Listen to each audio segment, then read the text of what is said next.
Hi అండి అందరికీ. ఉసిరికాయ పచ్చడి చేసే విధానం. శుభ్రంగా ఉసిరికాయ కడగండి. ఆ తర్వాత మంచిగా క్లాత్ తీసుకొని తుడవండి. ఆ తర్వాత మంచి నూనెలో వేయించండి. గోల్డెన్ కలర్ వచ్చేదాకా వేయించండి. వేయించిన తర్వాత ఉప్పు వేసేయండి. కారం వేసేయండి. ఆవాల పొడి వేయండి. జీలకర్ర పొడి వేయండి. తగినంత అండి. మరీ ఎక్కువకి వేసేయకండి. తగినంతనే వేయండి.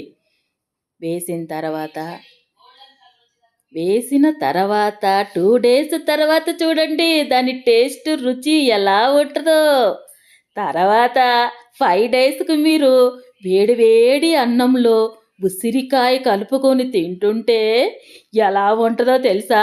మీరు తినండి మీకు తెలుస్తుందండి. నేను చెప్పడం కాదండి.